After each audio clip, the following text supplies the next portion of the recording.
Antes de começar o vídeo, nos ajude com sua inscrição e seu like para fortalecer o nosso canal. Será muito importante. Estou contando com você. Agora, vamos para o nosso vídeo. Quando comecei o estágio obrigatório da Faculdade de Medicina, eu acreditava que já estava preparado para tudo. Já tinha visto corpos, ouvido choros de familiares, sentido o peso de decisões que ninguém deveria tomar tão cedo. O que ninguém me ensinou foi que alguns lugares continuam funcionando mesmo depois que a morte encerra o expediente. O Hospital Santa Brígida era antigo, não apenas velho, mas cansado. O tipo de prédio que parecia respirar com dificuldade. As paredes tinham um tom amarelado impossível de limpar, como se o tempo tivesse se infiltrado no concreto. À noite, o silêncio não era absoluto. Havia estalos, rangidos, um eco distante de passos que nunca coincidiam com ninguém. No meu primeiro dia de plantão noturno, a enfermeira-chefe me entregou o crachá sem olhar nos meus olhos. Antes de sair, disse algo que parecia ensaiado havia anos. Aqui, nem todo paciente vai embora quando o prontuário fecha. E, achando que era humor mórbido, ela não riu. Fui escalado para auxiliar nos atendimentos de emergência, mas percebi rápido que o hospital mudava depois da meia-noite. O movimento diminuía, as vozes ficavam mais baixas, e o prédio parecia atento. Sempre no mesmo horário, o elevador antigo fazia o som metálico de subida. No painel, o número 3 se acendia. O terceiro andar estava desativado. Oficialmente.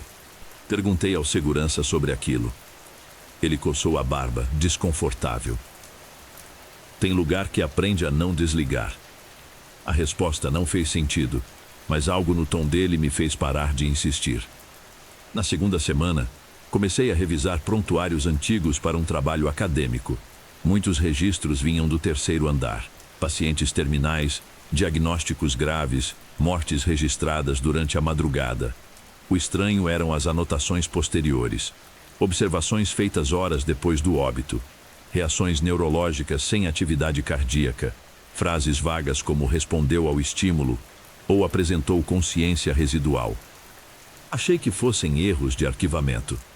Até ouvir passos. Era quase 2 da manhã quando o som começou. Lento. Arrastado. Como alguém andando descalço no chão frio. Segui o corredor até encontrar uma maca parada no meio do caminho. Não havia ninguém empurrando. O lençol estava esticado, mas afundava no centro, como se algo invisível estivesse deitado ali. Senti um frio que não vinha do ambiente. Era interno, profundo. Um frio que lembrava o momento antes da anestesia geral. Então ouvi a voz. Doutor, já posso descansar? Minha reação foi correr. Não pensei, não analisei, não questionei. Apenas fugi. Passei o resto da noite tentando racionalizar o ocorrido. Cansaço. Sugestão. Estresse. Nos dias seguintes, comecei a perceber algo ainda pior. Pacientes que haviam falecido voltavam a aparecer no sistema interno como em observação. Sempre associados ao terceiro andar. Sempre com horários impossíveis. Perguntei a um residente mais antigo, que fechou a porta da sala antes de responder. Ele contou que, anos atrás, houve um projeto não autorizado. Um estudo sobre prolongamento da consciência após a morte clínica. Queriam observar o que vinha depois. Queriam respostas que a medicina não tinha o direito de procurar. O projeto foi encerrado às pressas, mas nem tudo foi desligado. Na terceira semana, uma tempestade atingiu a cidade. Parte do hospital ficou sem energia. Apenas os geradores de emergência funcionavam.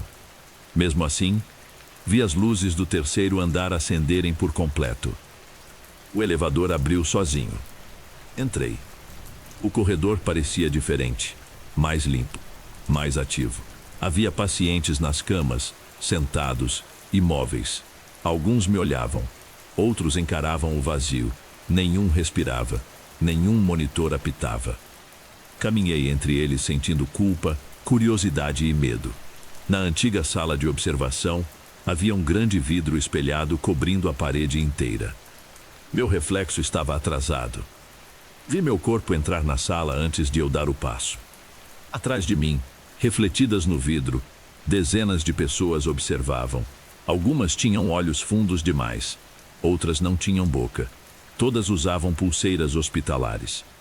No centro do espelho, escrito com algo escuro, ainda estamos em estágio. Senti mãos me segurando.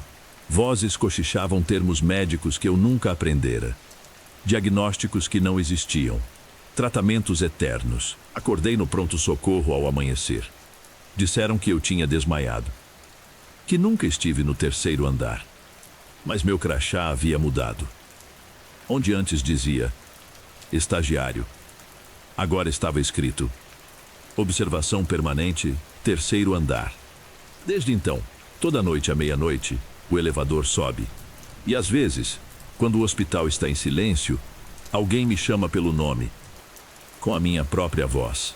Depois daquela noite, tentei fingir que nada tinha acontecido.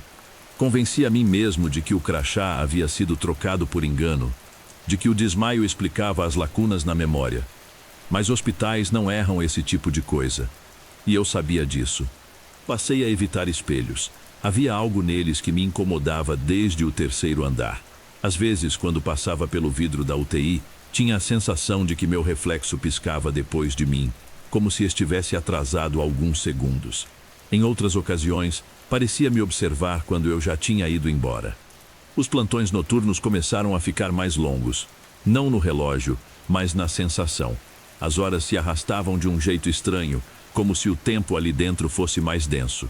Eu atendia pacientes, preenchia formulários, auxiliava procedimentos, mas tudo parecia acontecer dentro de um sonho mal encaixado.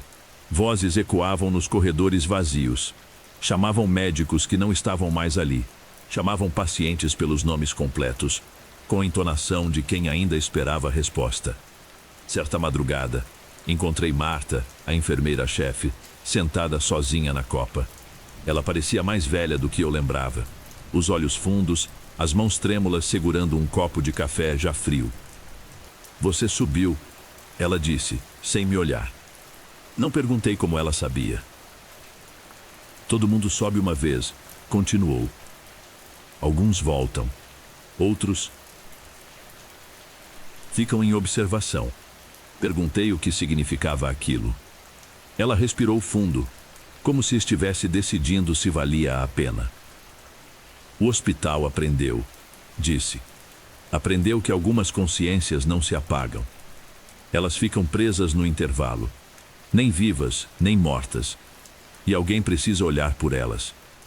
Naquela mesma noite, comecei a ouvir o bip de monitores que não existiam.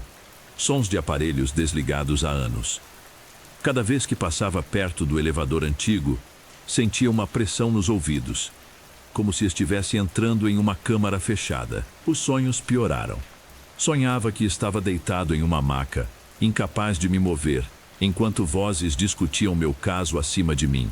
Diziam que eu respondia bem aos estímulos, que ainda havia atividade, que não era hora de encerrar. Acordava sempre com a sensação de ter perdido horas. Um detalhe começou a se repetir nos sonhos e na vigília. O terceiro andar nunca estava vazio. Mesmo quando eu não subia, eu sentia sua presença. Como um órgão vital do hospital que continuava funcionando em silêncio. Às vezes, eu jurava ouvir o som distante de respiração coletiva, como dezenas de pessoas dormindo ao mesmo tempo. Decidi investigar os arquivos mais antigos. Desci ao subsolo, onde ficavam caixas esquecidas, cheirando a papel úmido. Encontrei relatórios do projeto clandestino. Não falavam em fantasmas. Falavam em retenção de consciência, em eco neurológico, em pacientes que mantinham percepção mesmo após a falência completa do corpo. O mais perturbador era um termo recorrente: observadores. Segundo os documentos, algumas pessoas expostas por tempo prolongado à ala desenvolviam sensibilidade. Conseguiriam perceber os ecos, interagir com eles. Serviriam como ponto de ancoragem entre os estados. Meu nome aparecia em um relatório recente. Na noite seguinte, o elevador não esperou a meia-noite. As portas se abriram às 11h47. O número 3 pulsava, não apenas aceso, mas vibrando, como um coração irregular. Entrei sem resistência. Era inútil fingir que eu ainda tinha escolha. O terceiro andar estava diferente outra vez. Mais escuro, as camas vazias. Mas as paredes estavam marcadas. Havia impressões de mãos por todo o corredor, como se dezenas de pessoas tivessem tentado atravessar o concreto. Cheguei à sala de observação. O espelho não refletia mais o ambiente. Mostrava apenas eu, deitado em uma maca, com eletrodos presos à cabeça. Meu peito não se movia. Atrás do vidro, figuras observavam. Médicos, enfermeiros. Alguns eu reconhecia dos plantões atuais. Outros usavam roupas antigas demais. Todos me analisavam com atenção clínica. Ouvi minha própria voz, vinda do espelho. Ainda responde.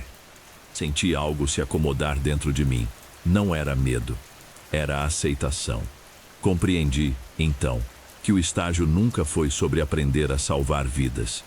Era sobre aprender a manter o que não sabe ir embora. Quando acordei, estava novamente no pronto-socorro. Ninguém estranhou minha presença. Meu nome constava na escala como plantonista fixo, não mais estagiário. Hoje, já não conto os dias. O hospital continua funcionando. Pacientes entram, pacientes saem. Alguns ficam.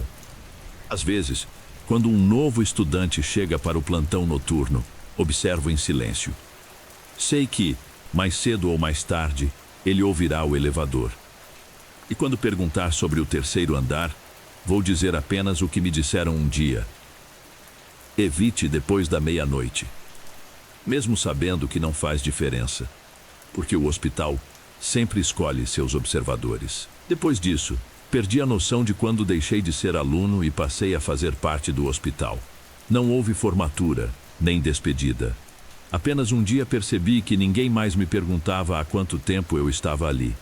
Meu nome era conhecido demais para alguém novo, antigo demais para alguém que ainda tivesse escolha. O mais estranho é que eu ainda saía do hospital, ou pelo menos achava que saía. Lembro de caminhar até o estacionamento ao amanhecer, do céu ficando cinza, do cheiro de chuva na cidade. Mas nunca lembro do caminho de volta. Sempre acordo dentro do prédio, com o som distante de carrinhos metálicos e vozes abafadas, chamando códigos que não existem em manual nenhum.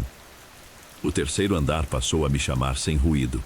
Não era mais o elevador. Era uma sensação atrás dos olhos, uma pressão suave, insistente. Como quando se lembra de algo importante demais para esquecer. Quando eu resistia, o hospital reagia. Luzes piscavam apenas onde eu estava. Portas emperravam. Pacientes começavam a chamar por mim, mesmo sem nunca terem ouvido meu nome. Eles sabiam. Comecei a reconhecer rostos no terceiro andar. Pessoas que eu havia atendido semanas antes. Alguns morreram na emergência. Outros tiveram alta. No terceiro andar, isso não fazia diferença. Lá, todos tinham o mesmo olhar vazio, atento, esperando algo que nunca vinha. Quando eu passava, eles me seguiam com os olhos, como se eu fosse parte do tratamento. Certa noite, um homem me segurou pelo braço. Sua pele era fria e seca, como papel guardado por tempo demais. Não deixa eles desligarem, ele sussurrou. Quando desligam, dói. Perguntei quem eram eles. O homem sorriu, mostrando gengivas escuras, retraídas. Os que ainda fingem que vão embora. Passei a ver coisas fora do hospital. Reflexos em vitrines que não me acompanhavam. Pessoas na rua usando pulseiras hospitalares, olhando diretamente para mim antes de desaparecerem na multidão. Comecei a evitar dormir, porque os sonhos já não eram apenas sonhos. Eram continuação do plantão. Em um deles eu estava sentado na sala de observação, agora cheia de monitores ligados. Todos mostravam imagens diferentes do hospital em épocas distintas. Em cada tela, o terceiro andar aparecia ativo, sempre ativo, nunca vazio. Uma voz calma e técnica narrava dados sobre mim. Frequência, resposta, retenção. Ele se adaptou bem, dizia a voz. Pode permanecer. Acordei com lágrimas no rosto e a certeza de que algo tinha sido decidido sem mim. Marta desapareceu pouco tempo depois. Ninguém comentou. O nome dela ainda constava em escalas antigas. Sempre no turno da madrugada, sempre no terceiro andar. Às vezes, sinto o cheiro do café dela na copa. Frio, esquecido. Agora, quando estudantes novos chegam, eu observo. Vejo o mesmo ceticismo, a mesma tentativa de rir do que não entendem. Sei exatamente quando começa. Primeiro o elevador, depois os prontuários errados. Por fim, o chamado pelo nome. Alguns resistem mais. Outros sobem rápido. O hospital não tem pressa. Escrevo este relato porque, diferente dos outros, ainda consigo lembrar que existia um mundo fora daqui. Lembro que tive sonhos que não envolviam corredores e luzes frias. Mas essas memórias estão ficando fracas. Como um prontuário antigo, apagado pelo manuseio excessivo. Se você encontrou este texto, talvez esteja começando o seu estágio. Talvez ache que seja só uma história. Eu também achei. Quando ouvir o elevador subir sozinho, não siga o som. Quando alguém chamar seu nome num corredor vazio, não responda. E acima de tudo, nunca aceite um crachá que não reconhece. O terceiro andar não trata pacientes. Ele observa. E quando aprende o suficiente sobre você, nunca mais deixa ir. Depois que escrevi aquelas linhas, percebi algo perturbador.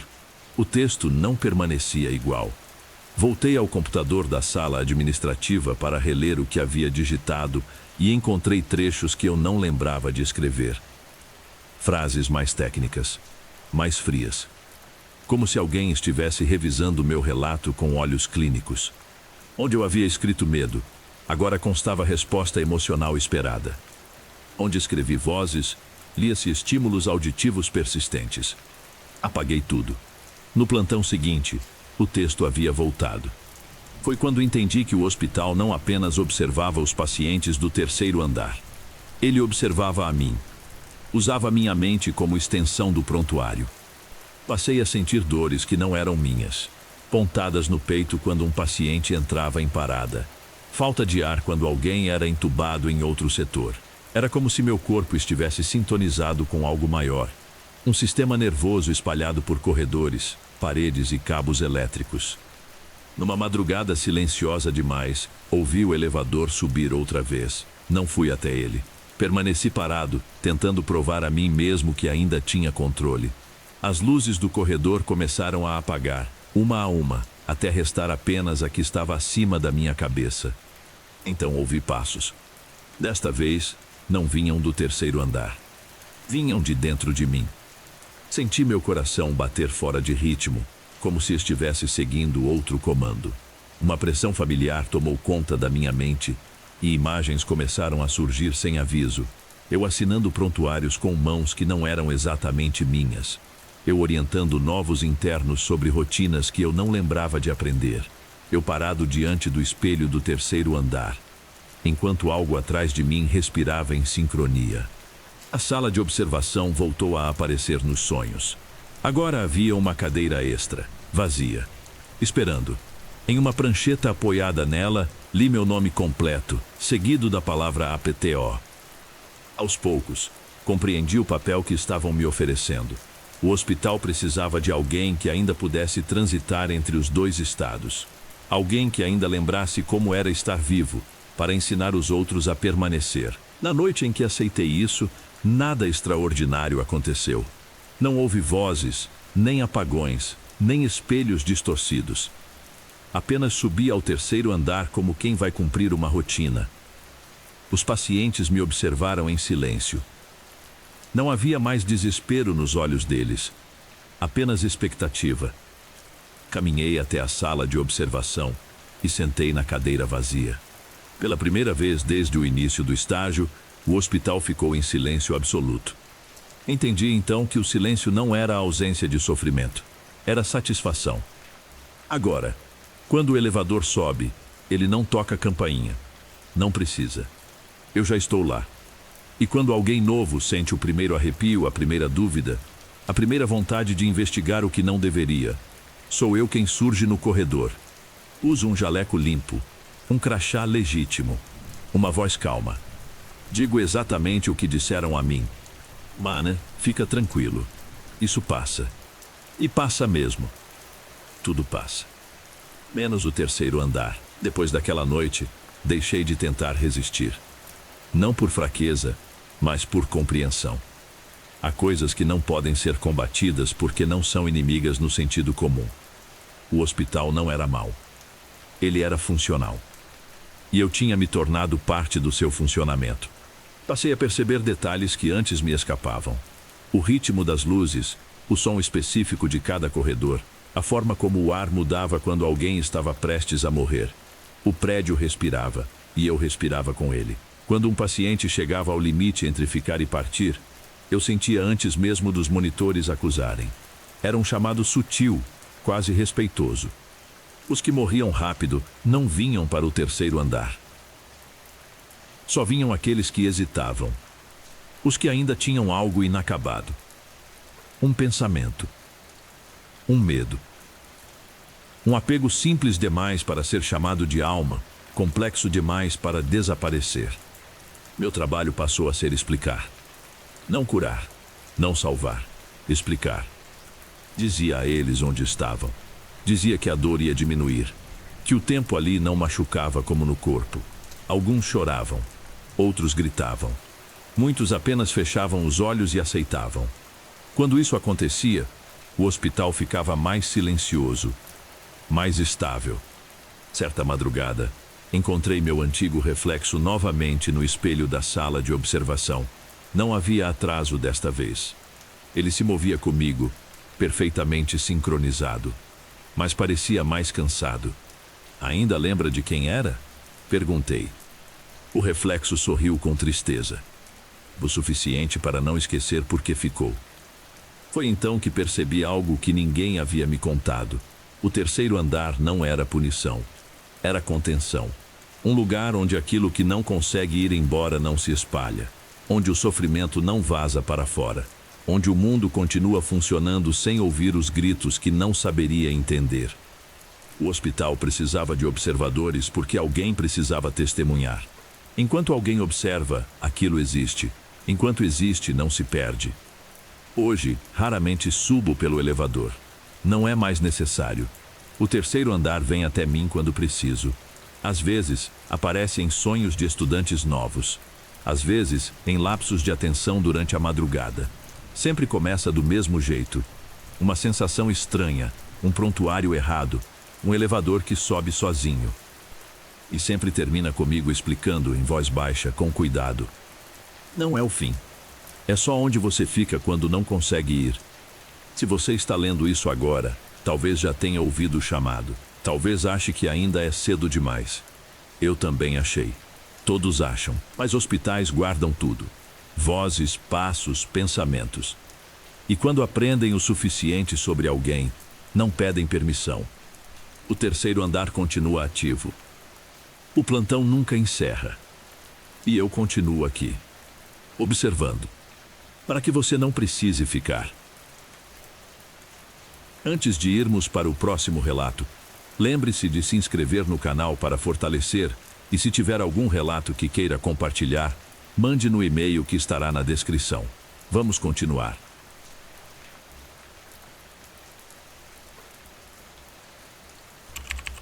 Quando entrei para a polícia, eu achava que o pior que poderia enfrentar era a violência explícita. Corpos, sangue, cenas difíceis. A academia prepara a gente para isso. O que ela não prepara é para o tipo de crime que não quer ser resolvido. Meu primeiro ano como policial coincidiu com uma sequência de assassinatos que ninguém parecia levar muito a sério. Não porque fossem simples, mas porque eram estranhos demais. As vítimas não tinham ligação entre si. Idades diferentes, bairros diferentes, rotinas comuns. Nenhum padrão aparente. Só uma coisa em comum. Todas morreram dentro de casa, com portas e janelas trancadas por dentro. O primeiro caso foi de um homem encontrado sentado à mesa da cozinha. Não havia sinais de luta, nenhuma arma. O laudo preliminar apontava parada cardíaca, mas o rosto dele estava congelado numa expressão de pavor absoluto.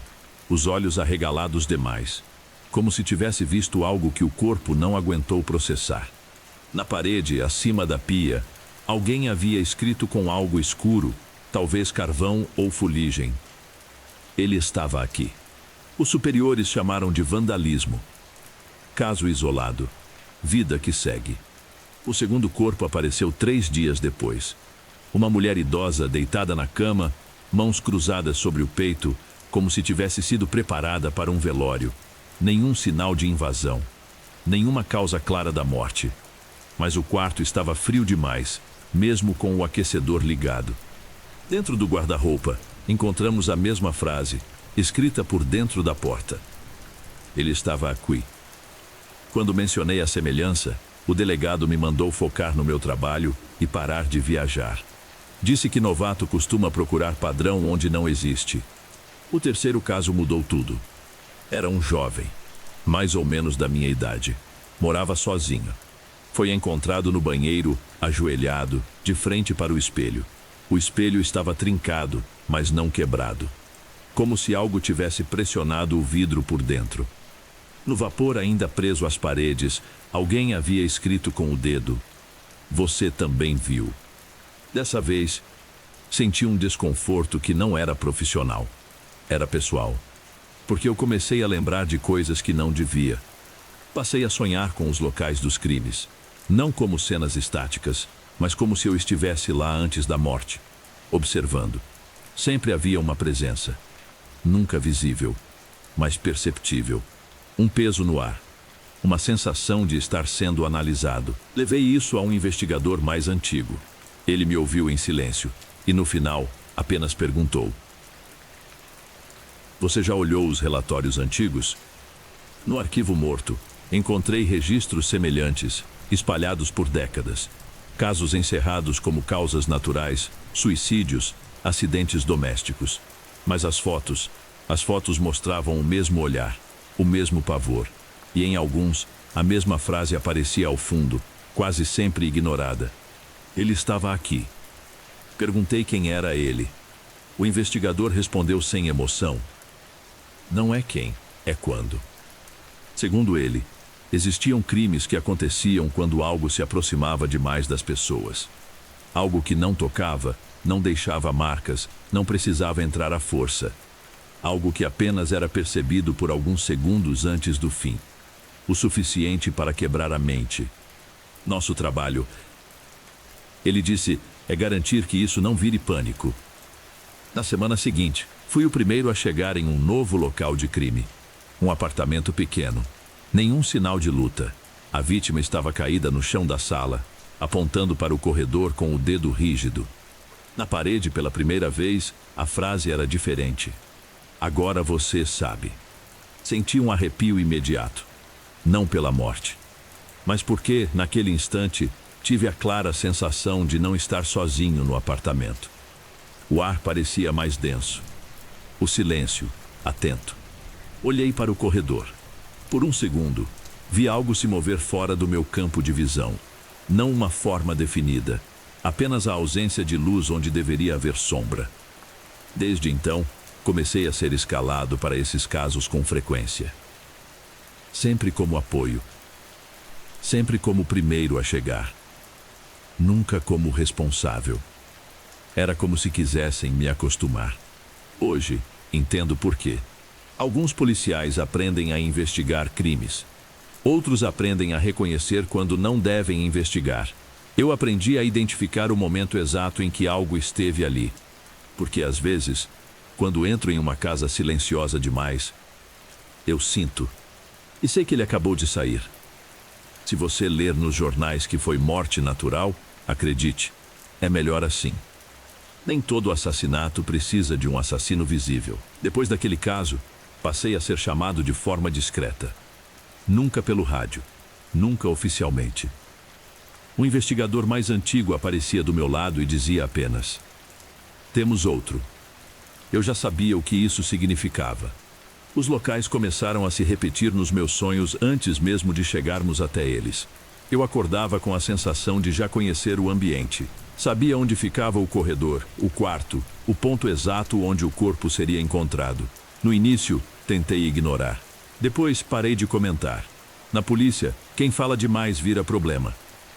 O padrão ficou claro para mim, mesmo que ninguém quisesse registrar. As vítimas não eram aleatórias. Eram pessoas comuns, sim, mas todas haviam passado recentemente por algum tipo de isolamento.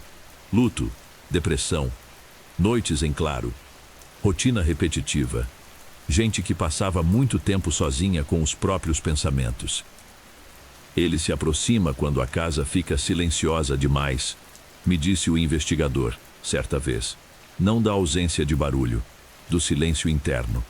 Comecei a revisar gravações de câmeras próximas às cenas. Nada aparecia. Nenhuma invasão. Nenhuma sombra suspeita. Mas em algumas, exatamente minutos antes do horário estimado da morte, o vídeo sofria pequenas distorções, quadros pulados, áudio estourado, como se algo tivesse passado perto demais da lente. Num dos casos, uma criança sobreviveu, a única até então. Ela foi encontrada no quarto, abraçada aos joelhos, repetindo a mesma frase sem parar. Ele ficou parado no canto. Ele ficou parado no canto. Perguntei o que ele parecia. A menina me olhou como se eu fosse burro. Não parecia nada. Era só onde não tinha quarto. Essa frase me perseguiu por dias.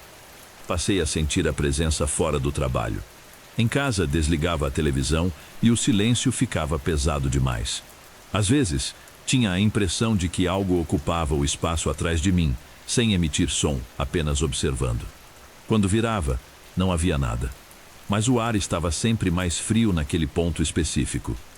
Voltei aos arquivos antigos e encontrei algo que ninguém havia me contado. Um relatório interno, classificado, falava sobre um policial que investigou os primeiros casos, décadas atrás.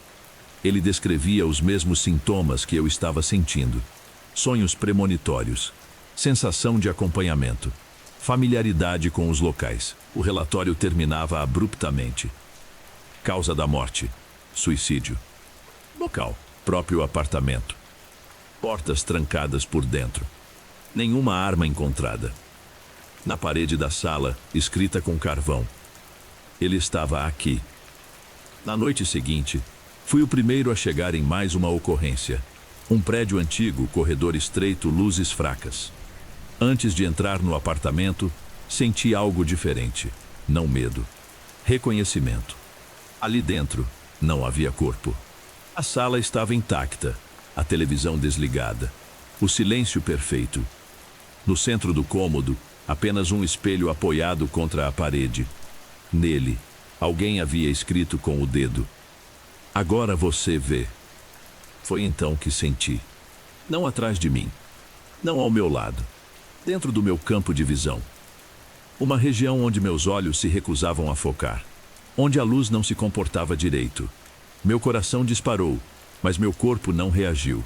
Era como se o pânico estivesse sendo observado, medido, aguardado. Entendi naquele instante que ele não matava com força. Matava com percepção. Quem o via por tempo demais simplesmente não aguentava continuar existindo sabendo que ele podia estar ali a qualquer momento. Quando a equipe chegou, o espelho estava limpo. Nenhuma escrita, nenhuma prova. Apenas eu parado no meio da sala, incapaz de explicar por que tremia tanto. Hoje, não sou mais escalado oficialmente para esses casos. Não precisam. Eu sei quando vai acontecer. Sinto dias antes. Um peso crescente. Um silêncio que se aproxima. E às vezes, quando entro numa casa vazia e sinto aquele frio específico, eu não investigo. Eu apenas anoto mentalmente a frase que ninguém mais vai registrar. Ele esteve aqui. E saiu comigo olhando. Depois daquele apartamento vazio, algo mudou na forma como meus superiores me tratavam. Não era hostilidade, era cautela. Como se eu tivesse passado de policial para evidência. Conversas paravam quando eu me aproximava. Ordens vinham incompletas. Meu nome começou a desaparecer de certos relatórios, mesmo quando eu estava claramente presente. Comecei a perceber pequenas falhas na minha própria memória. Detalhes simples, como o caminho até minha casa, às vezes pareciam diferentes. Cômodos pareciam maiores ou menores do que eu lembrava. Em algumas noites, encontrava marcas de passos no chão da sala pela manhã, como se alguém tivesse andado ali enquanto eu dormia descalço. Mas eu moro sozinho. O telefone tocava em horários estranhos. Quando atendia, Só havia silêncio do outro lado. Não o silêncio comum, mas aquele silêncio denso, cheio, o mesmo das cenas de crime. Uma vez, ouvi minha própria respiração voltando pelo fone, levemente atrasada. Passei a dormir com as luzes acesas. Não ajudou. Ele não se escondia na escuridão.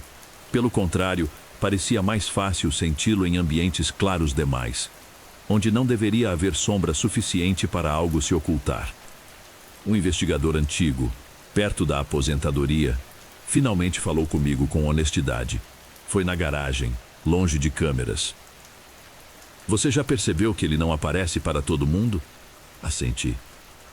Então entende o problema, ele continuou. Quando alguém começa a perceber, vira parte do padrão. Não importa se é vítima ou policial. Perguntei por que continuavam fingindo que eram casos isolados. Ele respirou fundo.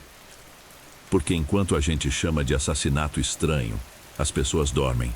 Se a gente chamasse pelo nome certo, ninguém dormiria. Perguntei qual era o nome. Ele demorou a responder. Presença recorrente, disse por fim. Não mata sempre. Às vezes só observa. Às vezes aprende. Naquela semana, notei algo nos jornais.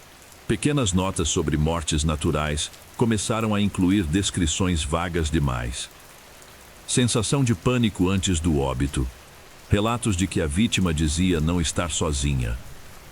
Frases que antes seriam cortadas agora passavam despercebidas. Era como se mais pessoas estivessem começando a ver. Numa madrugada, acordei com a certeza absoluta de que havia alguém em pé ao lado da minha cama. Não precisei abrir os olhos para saber.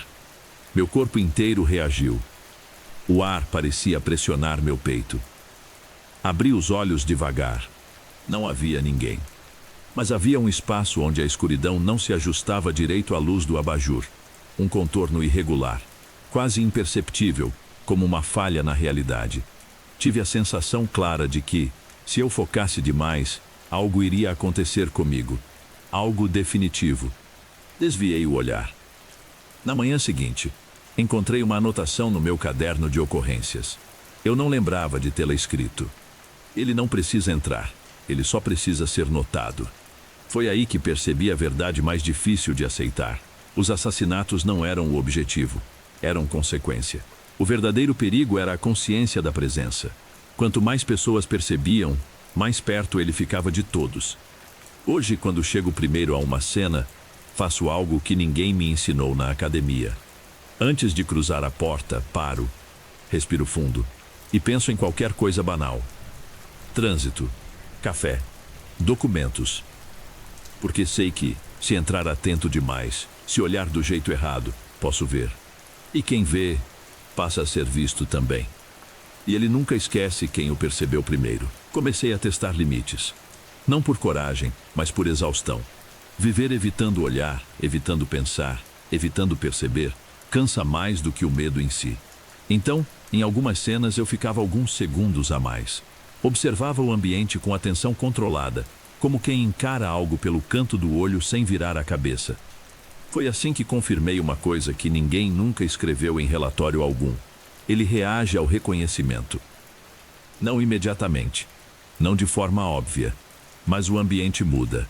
O ar fica pesado, como antes de uma tempestade. Sons distantes desaparecem. Até meu próprio corpo parece atrasar, como se minhas reações estivessem sendo medidas, catalogadas. Em um desses testes, notei algo novo. Pela primeira vez, a frase na parede não falava dele. Dizia: "Você demorou." Aquilo não era mais resíduo de crime, era comunicação. Levei a informação ao investigador antigo. Ele fechou os olhos por um instante longo demais. Então chegou a sua vez, disse. Perguntei do que ele estava falando. Ele me contou algo que jamais apareceu nos arquivos. Sempre existiu alguém como eu. Um policial, um agente. Alguém que começa a perceber antes dos outros. Essa pessoa vira um tipo de amortecedor. Enquanto ela aguenta, os casos continuam raros, isolados, controláveis. E quando essa pessoa não aguenta mais? Perguntei. Ele não respondeu. Apenas me olhou com uma mistura de pena e alívio. Poucos dias depois, encontrei o apartamento dele vazio. Oficialmente, aposentadoria antecipada. Extraoficialmente, ninguém falou mais o nome dele, nem nos corredores, nem nos sussurros. Os casos aumentaram. Não em número absoluto, mas em proximidade. Ocorreram no meu bairro, na rua de trás, no prédio ao lado do meu. Em uma madrugada, atendi uma ocorrência no andar de baixo do meu próprio apartamento. A vítima tinha morrido olhando para a porta de entrada. Nenhum sinal de arrombamento. Nenhuma frase escrita. Nada precisava ser dito. Eu senti. Naquela noite, não consegui entrar em casa. Fiquei sentado no carro, observando as janelas do meu prédio, tentando identificar qualquer coisa fora do lugar. Foi então que percebi algo simples e devastador. Não havia mais silêncio suficiente para ele. Mesmo quando tudo estava quieto, havia ruído demais. Pessoas falando sobre ele, pensando nele, sentindo algo estranho sem saber explicar. A presença tinha aprendido a existir mesmo sem ser notada diretamente. E isso significava que o papel de amortecedor estava acabando. Hoje, escrevo isso não como aviso, mas como registro. Porque entendi, finalmente, porque os arquivos antigos sempre terminavam do mesmo jeito. Não era censura. Era limite. Há um ponto em que continuar escrevendo se torna o mesmo que apontar o dedo. Se você chegou até aqui e sentiu, mesmo que por um segundo, a sensação de estar sendo observado, então já é tarde para fingir que é só uma história. Eu ainda estou trabalhando. Ainda atendo chamadas. Ainda chego primeiro. Mas agora sei que, quando ele decidir ficar, não vai ser em uma casa qualquer. Vai ser em alguém. E eu já sinto onde ele prefere estar. Passei a evitar espelhos. Não por superstição, mas porque comecei a notar atrasos sutis demais para serem coincidência. Meu reflexo às vezes respirava depois de mim. Outras vezes, parecia me observar quando eu já tinha virado o rosto. Não era sempre. Era o suficiente para eu perceber que algo estava treinando. Os casos continuaram acontecendo, mas mudaram de natureza. As frases nas paredes desapareceram. Não havia mais necessidade de avisos. As mortes passaram a ser limpas, silenciosas, quase respeitosas. Pessoas encontradas sentadas, deitadas, paradas no meio de um cômodo, como se tivessem simplesmente desistido de continuar ali. O laudo sempre vinha igual: causa indeterminada, estresse extremo, falência súbita, mentira conveniente. Comecei a sentir algo diferente dentro de mim. Não era medo, era familiaridade. Como reconhecer um cheiro antigo que você não lembra de onde vem, mas sabe que já fez parte da sua vida. Em algumas cenas, eu sabia exatamente onde olhar e exatamente onde não olhar. Sabia onde a presença havia estado, como se tivesse deixado uma marca térmica invisível. Numa madrugada, cheguei a uma ocorrência antes de todos. Um apartamento pequeno, paredes claras, silêncio absoluto. Antes mesmo de entrar, senti aquele peso específico no ar. Não o peso do perigo, mas o da escolha. Fechei a porta atrás de mim. Pela primeira vez, não evitei perceber. Não havia forma. Não havia contorno. Era uma distorção sutil, como quando se olha por muito tempo para um ponto fixo e a visão começa a falhar. Um lugar onde a realidade parecia menos firme. E então, algo aconteceu que nunca tinha acontecido antes. Ele respondeu. Não com palavras, nem imagens. Com compreensão. Uma certeza se formou dentro da minha cabeça. Clara demais para ser pensamento próprio. Ele não estava me seguindo. Estava me preparando.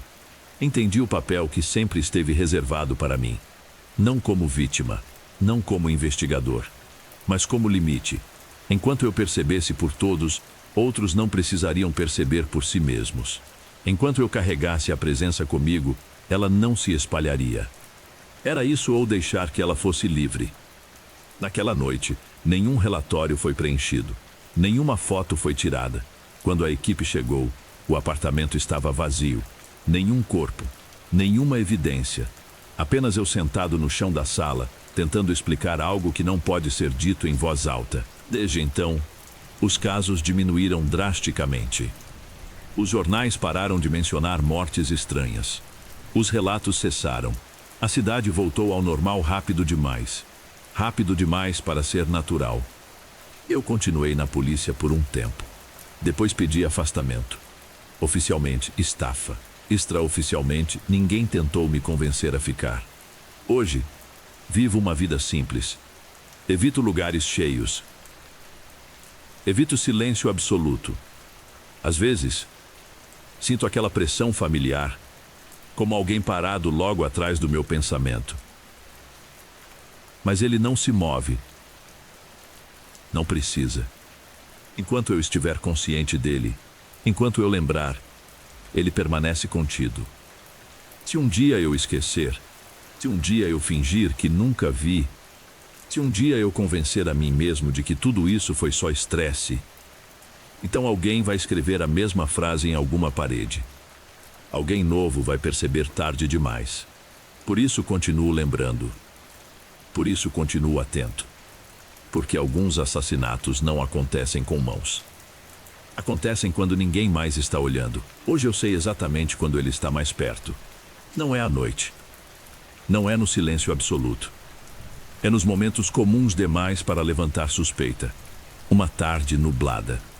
Um apartamento com a televisão ligada sem ninguém assistindo. Um corredor cheio de gente que anda rápido demais para reparar uns nos outros. Ele gosta disso, do descuido. Aprendi a viver com a presença como quem convive com uma dor crônica. Não grito, não corro, não luto. Apenas ajusto a respiração e sigo em frente. Enquanto faço isso, sinto que algo em mim está sendo usado como referência, como se eu fosse um ponto fixo em um mundo que insiste em se distrair. Às vezes, percebo que ele testa limites. Pequenos lapsos. Um reflexo fora de sincronia. Um pensamento que não termina. Um instante em que sinto vontade de olhar diretamente para onde não devo. Sempre resisto. Não por heroísmo, mas porque entendi o custo. Se eu olhar de verdade, alguém morre. Se eu fingir que não existe, muitos morrem. Esse é o equilíbrio. Não sou mais policial. Não sou investigador. Não sou testemunha oficial de nada. Sou apenas alguém que lembra. E enquanto alguém lembra, ele não precisa se anunciar. Nunca mais encontrei frases nas paredes. Nunca mais vi aquele pavor congelado nos rostos. As mortes voltaram a ser comuns, explicáveis, aceitáveis. A cidade agradeceu sem saber a quem. Às vezes, imagino quanto tempo isso vai durar. Não em anos, mas em lapsos de atenção. No dia em que eu estiver cansado demais. No dia em que eu esquecer por alguns segundos. Porque é só isso que ele precisa. Alguns segundos sem ser notado. Se você ouviu essa história e sentiu algo estranho, um leve desconforto que não sabe explicar, não se preocupe. Isso passa. Quase sempre passa. Basta não olhar com atenção demais.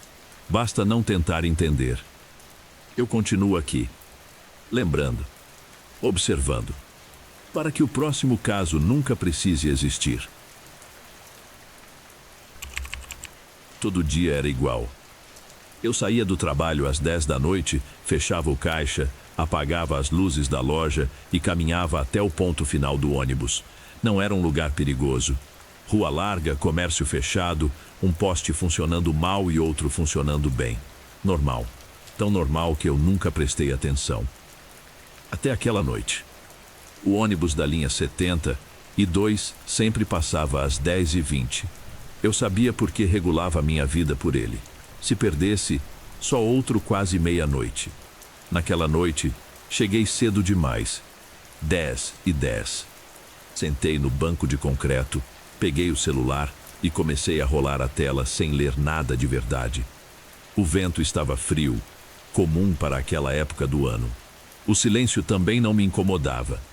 Era só o fim de mais um dia. Quando ouvi passos, olhei de relance. Um homem vinha andando devagar pela calçada do outro lado da rua. Nada estranho. Só alguém indo para casa, como eu. Ele passou por mim sem olhar. Seguiu adiante e desapareceu na esquina. Continuei no celular. 5 minutos depois, ouvi passos de novo. O mesmo ritmo. A mesma cadência arrastada. Levantei os olhos. Era o mesmo homem. Mesma roupa. Mesmo andar. Mesma cabeça baixa. Ele passou por mim outra vez, no mesmo sentido, e sumiu na esquina. Aquilo me incomodou um pouco, mas pensei que talvez ele tivesse ido buscar algo e voltado. A gente sempre arruma explicações rápidas para não se sentir idiota. 10h18. Guardei o celular.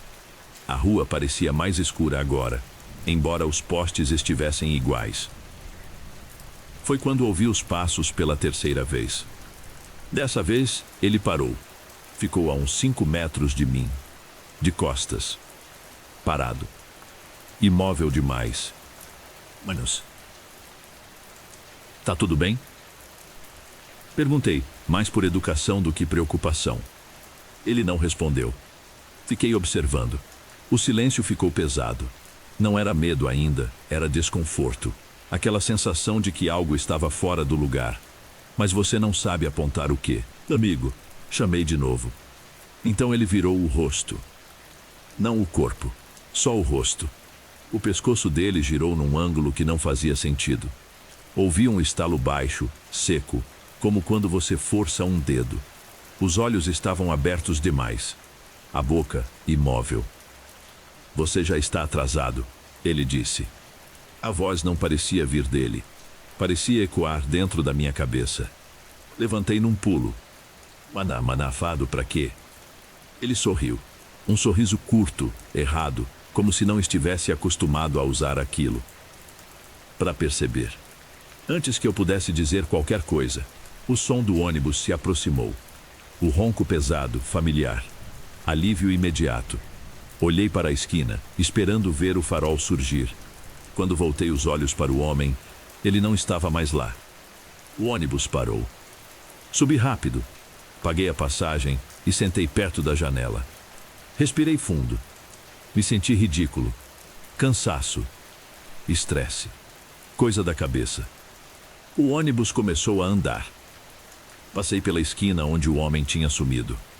Ele estava lá, parado, observando o ônibus passar. Desta vez, de frente. Os olhos seguiram os meus até desaparecerem do meu campo de visão. Cheguei em casa com um nó no estômago. Dormi mal. Sonhei com passos, com ruas vazias, com ônibus que nunca paravam. No dia seguinte, tudo normal de novo. Até que, ao sair do trabalho, notei algo estranho no ponto.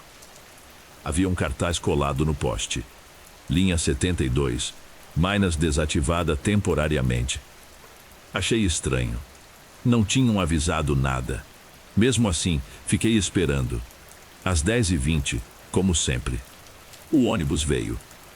Subi. Só eu e o motorista. Essa linha não tinha sido desativada?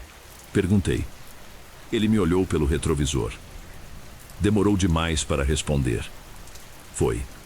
Então, ele disse, encarando o meu reflexo no espelho, é só para quem já devia ter ido. O ônibus arrancou antes que eu pudesse descer. Quando olhei pela janela, vi o ponto ficando para trás. E lá estava o homem, sentado no banco de concreto, esperando o próximo. O ônibus seguiu adiante sem parar em mais nenhum ponto. As ruas ficaram cada vez mais vazias, como se a cidade estivesse sendo desligada aos poucos. Lojas sem vitrines, prédios sem janelas, postes acesos iluminando nada além de concreto molhado. Onde você está me levando? Perguntei, tentando manter a voz firme. O motorista não respondeu. Observei melhor o interior do ônibus. Os bancos do fundo estavam ocupados. Pessoas sentadas, imóveis, olhando para frente. Nenhuma delas parecia respirar. Os rostos eram comuns demais. Gente de trabalho, mochila no colo, uniforme, crachá pendurado. Cotidianos, mortos de rotina. Um deles virou o rosto lentamente para mim. Era o homem do ponto. Agora usava a mesma roupa que eu, a mesma mochila, o mesmo cansaço no rosto. Você sempre senta aqui, ele disse, apontando para o banco ao lado. Não respondi, recuando. Eu sento na janela. Sentava. O ônibus freou bruscamente. Chegamos, anunciou o motorista. Não havia ponto. Só um prédio baixo, antigo, com portas de vidro fosco. Uma placa enferrujada pendia torta. Central de achados e perdidos. Perdidos de quê? Murmurei. Eles viriam de tempo, respondeu o homem, agora em pé ao meu lado. De vida. De perceber que já acabou. As portas se abriram sozinhas. Um a um, os passageiros desceram. Nenhum resistiu. Nenhum questionou. Era como se estivessem cansados demais para isso. Quando chegou minha vez, minhas pernas se moveram sem que eu mandasse. Dentro do prédio, um balcão comprido e uma mulher de uniforme antigo anotava algo num livro grosso. Ela levantou os olhos e sorriu com simpatia. Mais nome. Eu ainda trabalho amanhã. Falei. Tenho contas. Tenho casa. Ela folheou o livro. Tinha. Apontou para uma página marcada. Minas ontem, 10h20 da noite. Atropelamento no ponto final da linha 72. Ônibus não conseguiu frear. O mundo pareceu afundar num zumbido abafado. Isso não faz sentido. Eu subi no ônibus. Subiu. Disse ela. Mas não naquele. Olhei pela porta de vidro. Do lado de fora, vi a rua comum.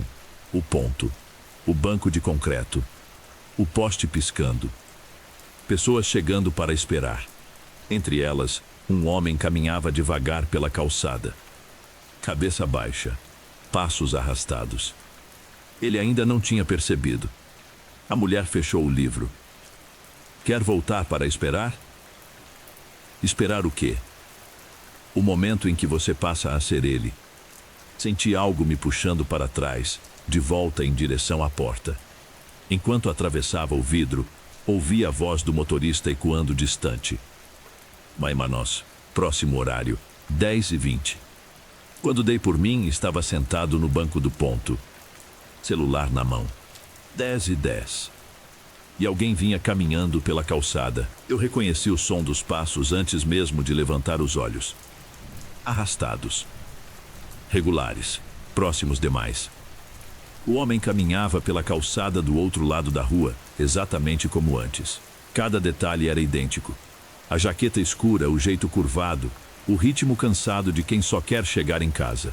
Meu coração acelerou quando percebi o detalhe que não deveria estar ali. Ele mancava levemente da perna esquerda. A mesma perna que eu tinha machucado anos atrás, caindo da escada do prédio onde moro. Olhei para o celular. 10h12. Não, murmurei. Isso não está acontecendo. Tentei levantar, mas meu corpo parecia pesado, como se o ar tivesse ficado mais denso ao meu redor. O homem passou por mim sem olhar, seguindo até a esquina. O cheiro de chuva velha ficou no ar depois que ele passou. Respirei fundo.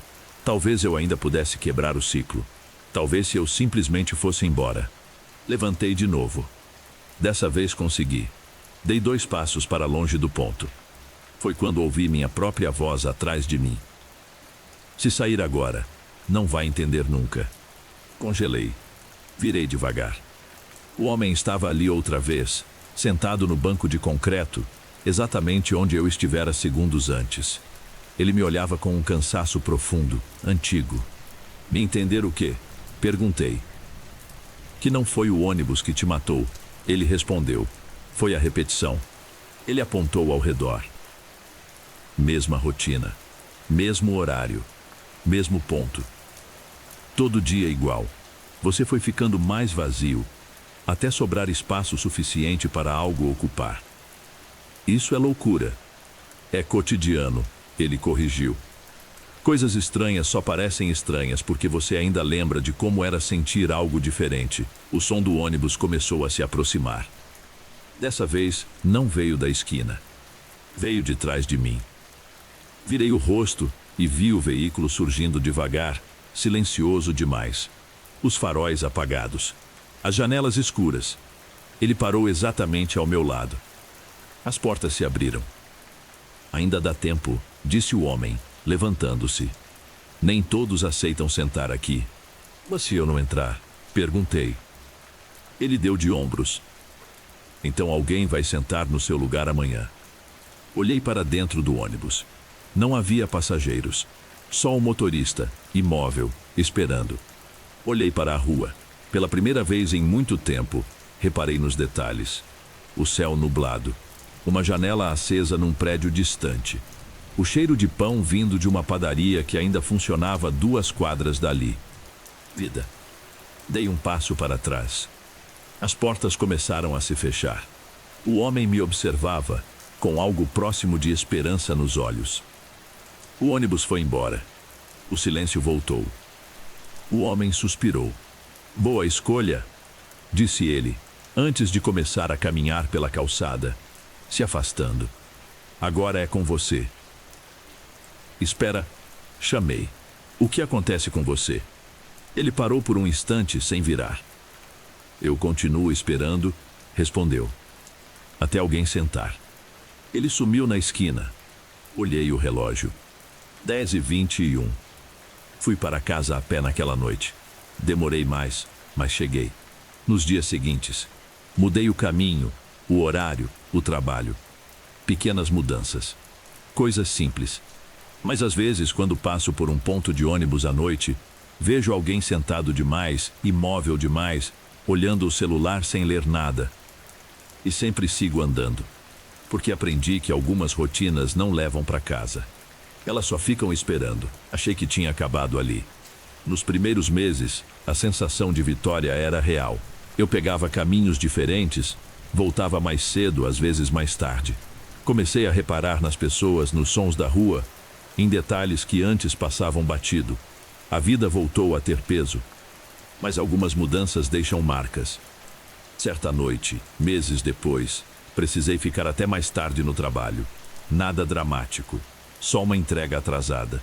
Quando saí, o relógio do celular marcou 10h19.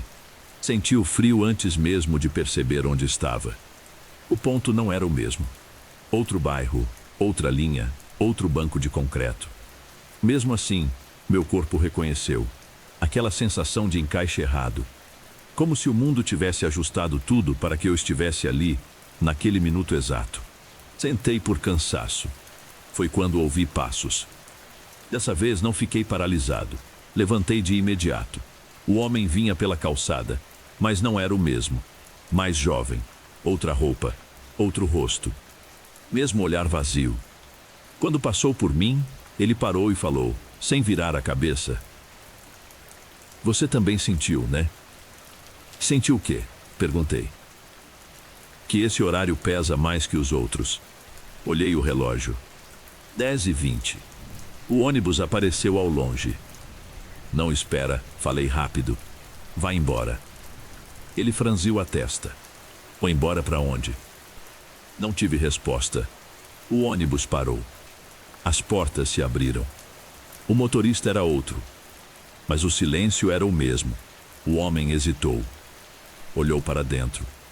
Depois para mim. Já tentou. Ele disse, mas parece que isso não larga a gente. Ele entrou. As portas se fecharam. O ônibus foi embora. Fiquei ali, sozinho, com o coração disparado. Só então percebi algo que me gelou por dentro.